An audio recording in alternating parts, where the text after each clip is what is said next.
What's up everyone, I'm Kiyoshi Mino, and today you're going to be learning how to make a sloth that you can hang up in your houseplants.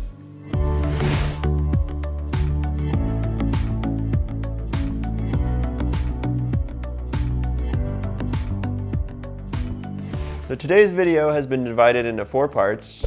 1, creating a wire armature or skeleton. 2, sculpting the body. In this section I'll be explaining to all you beginners out there what exactly needle felting is. 3, creating the face. And 4, adding fur. First of all, big shout out to Living Felt for making this video possible. Living Felt is the largest felting supplier in the US. So here are all the materials that I used today. This is core wool from Living Felt. I also used MC1 wool from Living Felt. This is gray, beige, and black.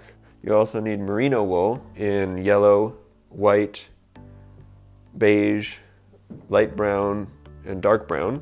And of course you'll need felting needles. This is a 40 gauge spiral needle, which is an all-purpose needle, and a 42 gauge needle, which is for fine details. Something soft to felt on, I like to use a foam pad.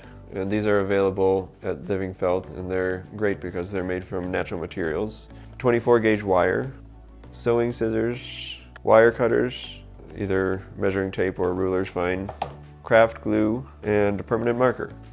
The first thing we're going to need to do is make an armature or skeleton for our sloth. The armature is key because it provides strength and stability and acts as a guide through the rest of the creation process. To start with, measure and cut a 6-inch piece of wire for the spine, marking it at 2 inches from one end and 1 inch from the other. At 2 inches, you'll be attaching the arms, and at 1 inch, you will attach the legs. Next, measure and cut 4 7-inch pieces and also mark them at 2 inches from one end and 1 inch from the other. These will become the legs. Finally, cut 8 3-inch pieces to serve as claws, marking them at 1 inch from one end. To attach the front leg wires to the spine wire, grab 2 of the legs and place them against the spine, lining up the 2-inch marks on the legs with that of the spine. Twist the bottom 2 inches of the legs together with the spine. Make sure to twist tightly and leave no space between the wires or they will slip. For the hind legs, you'll do the same thing, except this time you will use the 1-inch mark on the spine as the attachment point.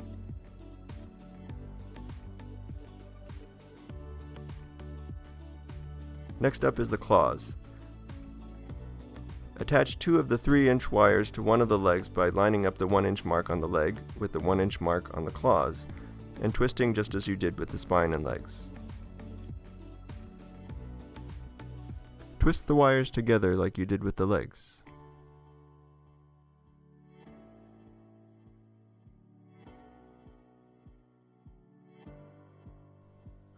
Repeat this process for the rest of the claws.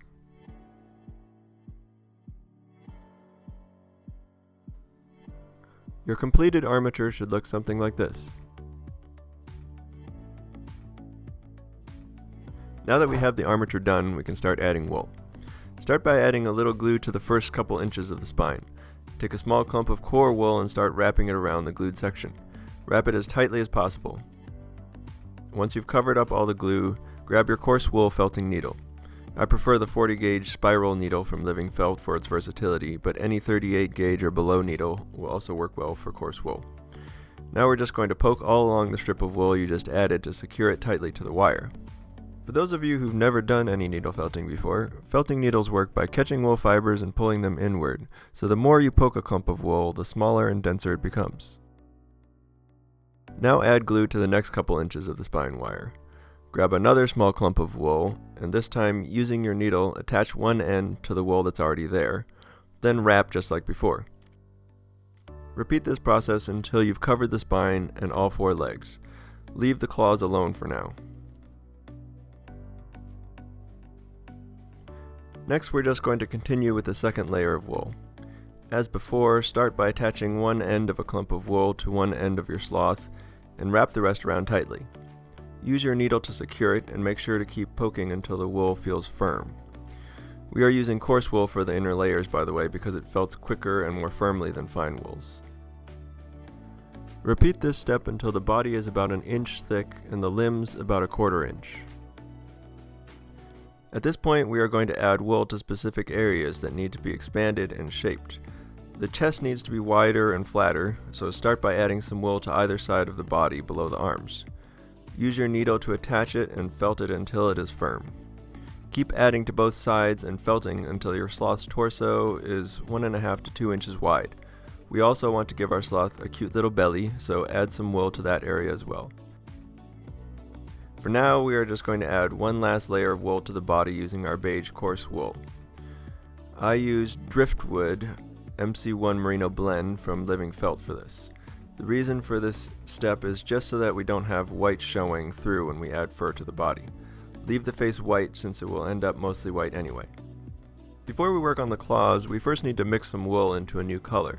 We want a slightly yellowish white, so take a clump of white merino and a very small amount of yellow merino. Lay one directly on top of the other, and then simply pinch both ends and pull the fibers apart.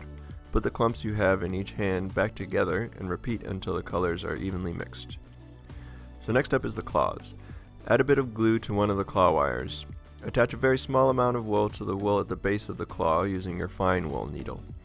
I use a 42 gauge triangle needle from Living Felt, but anything 38 and above will also work. Wrap the wool around the claw until it is completely covered. Add more wool near the base and less near the tip, using the needle to secure it so that the claw ends up with a tapered appearance. Repeat this process for all the claws. Finally, curve each claw around your fingers so that they form hooks. At this point, if what you have looks like some sort of faceless clawed nightmare creature, you're on the right track. Don't worry, it'll look like a cute sloth by the end, I promise. Take the time now to pose your clawed nightmare creature. Her head and neck should bend upward and her face should be looking to one side. When the sloth is placed on her back, her limbs should point upward with the arms slightly bent at the elbow or about the halfway point. Now you're ready to create the face. Take your coarse wool needle and start sculpting the basic shape of the head and face. The snout should protrude about 1/2 inch from the center of the lower half of the face. The line of the nose to the forehead should be slightly concave when viewed in profile. Make sure you felt everything extra firmly. Take a small amount of coarse black wool and roll it into a ball between your thumb and index finger. Place it on the center of the snout and felt it in place. For detail work like this, what I like to do is use the needle to guide the fibers into place. To do this, take the tip of the needle and push the wool around or hook some fibers and pull them to where you need them to go, and then poke them into place. Once the black wool is firmly and smoothly felted, carve 2 nostrils by poking the same spot again and again until it forms an indentation. Carve a mouth under the nostrils using the same technique to make multiple indentations in a line. Next, make a couple eyeballs by rolling 2 small balls of black wool with your fingers. Attach each to either side of the nose, level with the upper edge of the nose and very slightly to the left and right of the lateral edges of the nose. Felt each eye firmly into a slight dome shape. Next, we're going to give our sloth some eyelids. Roll a small strip of gray coarse wool and place one end in the corner of one eye. Secure it there using your needle and begin moving in a circle around the outer edge of the entire eye, felting as you go. Use the needle tip to move the wool where you want it to go. The eye should be slightly smaller and more oval shaped when you're finished. Now we are going to give our sloth her eye patches. So take a small amount of dark brown merino wool and roll it into a narrow strip. Place it in the inner corner of an eye toward the outside of the eyelid. Felt the corner in place and continue around the entire eyelid, keeping the dark brown wool along and partly covering the outer edge of the eyelid. Once you've worked your way around the entire eye, make a line of dark brown starting from the outer corner of the eyelid and tracing diagonally downward and outward just past the corner of the jaw. Then repeat this for the next eye. Now we need to give the eyes an iris and a pupil, so roll up 2 teeny tiny balls of brown wool and place one in the center of an eye. Very gently felt it in place again, using the tip of the needle to control the fibers so that they stay inside the circle as you push them inward. When you're done, poke a tiny hole in the center of the iris to give it a pupil. Then repeat this for the other eye. Next, you are going to give your sloth a sort of headband of dark brown that forms an arch from the corner of one jaw up to the forehead and then back down to the opposite corner of the jaw. The last thing you need to do with the face is color in the white areas with white merino. This also serves the purpose of tidying up the lines around the snout and the eye markings. Another reason to add the white merino is it's a more true white than the core wool, which more closely resembles the fur of the face.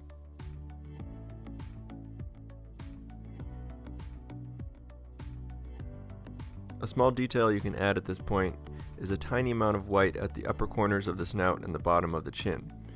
It should be small enough amount that you can see the black wool underneath.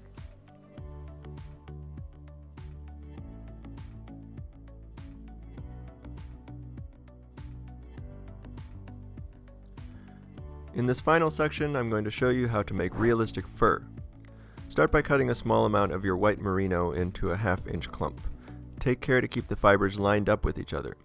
Felt one end into the upper edge of the nose so the rest fans out upwards along the forehead. Move upward, gently felting in the fibers as you go. Stop about halfway up, leaving the rest loose. Cut away the part that extends beyond the dark brown line on the forehead. Next, to create the color for the body fur, mix about 2 parts white, 1 part beige, and a tiny bit of the yellow merino. Now we're going to give our sloth her sexy Captain Kangaroo hairdo. Take a clump of the fur you just mixed up. Keeping it straight and even, cut it into half or into about 1.5 inch clumps. Place a thick clump of it on top of your sloth's head, attaching one end to the upper edge of the brown stripe along the forehead and felt it in, moving backwards towards the neck. Take another 1.5 inch clump and place it so that one end runs along the center line of the top of the head. Felt this end in and arrange the rest of the fur so that it falls along the side of the head. Repeat on the other side. Continue adding fur along the center line of the neck until you reach the chest and shoulders. Moving on to the torso, as you can see, I started adding fur to the chest first and moving downward from there. In this case, do as I say, not as I do. It makes things easier if you start from the tail and work your way up instead. Add a clump of wool down near the tail with the fibers lined up along the length of the body. Felt it in only at the head end, leaving the tail end free. Continue adding fur until you cover this entire bottom row. At the sides, angle the fur diagonally downward. Leave the back alone for now. When you start the next row, lay the fur down so that it covers the top half of the last row. This way you hide the parts that you've indented with your needle. Continue this process all the way up to the neck. Now just do the same thing on the back, but take care to avoid felting the loose ends of the fur along the sides. To add fur to the tail, simply wrap a clump or two of fur around the entire tail, keeping the fibers oriented lengthwise. Once you felt it in, keep the ends at the tip of the tail free and cut the excess. To add fur to the legs and arms, all you are going to do is take an uncut clump of wool about 3 inches in length and wrap it around the limb so that the two ends are facing back towards the tail. Pinch the ends and pull them tight, then felt the fur in, leaving the ends free. Now just repeat this until the limb is covered up to the base of the claws. Repeat this process for the remaining limbs.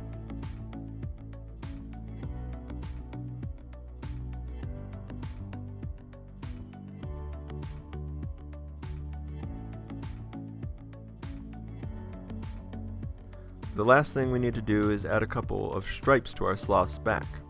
So just take a strip of white merino about 3 inches long and 1/2 inch wide and place it lengthwise down the center of the back. Felt that in gently, and then felt the thin strip of dark brown down the center of the white stripe.